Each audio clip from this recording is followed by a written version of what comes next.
It was supposed to be a light-hearted evening with friends. We were sitting around the living room, laughing over silly questions and hypothetical games.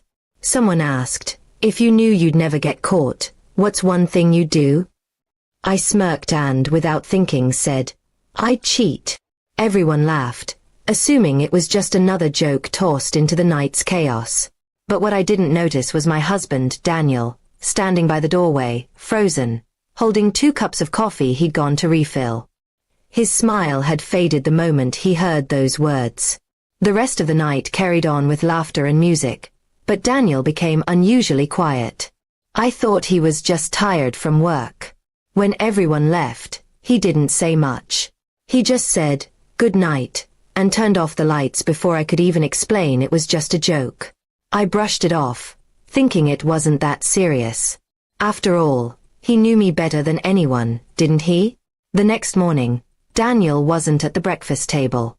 Instead, there was a folded envelope beside my cup.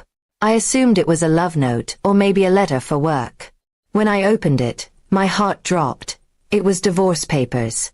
My hands trembled as I read his short note attached to it. "If cheating is something you could joke about, it's something you've thought about. I deserve honesty, not mockery." I rushed to his office in panic. When I got there, he was calm, almost too calm.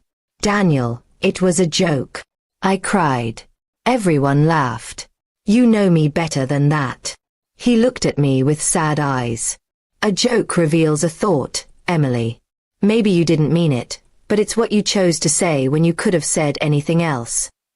His tone wasn't angry. It was broken. For the next few days, I tried calling, texting, and even visiting his parents to talk to him, but he had already moved out of our home. He didn't block me, but his silence was louder than any fight we'd ever had.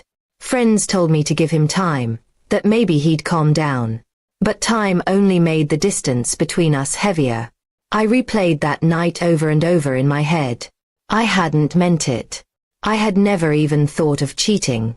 But Daniel was always serious about loyalty. His father had been cheated on, and I'd seen how much it shaped his views. Maybe my joke had touched an old wound I didn't realize still bled.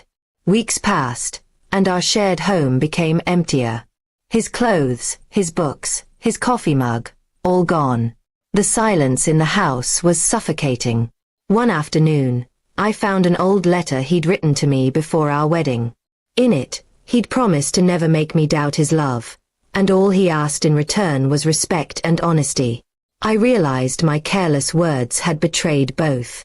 I decided to write him a long letter, not begging for forgiveness, but explaining everything. I told him how much I admired his integrity, how I never intended to hurt him, and how that joke was the worst mistake of my life. I left it with his sister, hoping he'd read it someday. A few weeks later, I got a message from Daniel. It was short. "I read your letter. I believe you didn't mean it. But I can't unhear what I heard. I need to protect my peace." It was his way of saying goodbye. I cried for hours, realizing that sometimes love doesn't end with betrayal. It ends with misunderstanding. Months went by, and I tried moving on. I joined a support group, started therapy, and began to rebuild myself. I learned how fragile trust could be, and how even a single careless word can shake something built over years. Daniel's absence taught me more about love than his presence ever could. One evening, while walking home from work, I saw him across the street. He looked well, calmer, lighter. Our eyes met briefly, and he gave a small nod, a silent acknowledgement of everything we had been.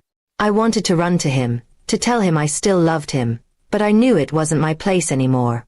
Sometimes, I still think about that night and how a moment of laughter turned into a lifetime of regret. I've learned to weigh my words, to understand that jokes can carry truths we don't even realize. Daniel once told me, words can't be taken back, only remembered differently.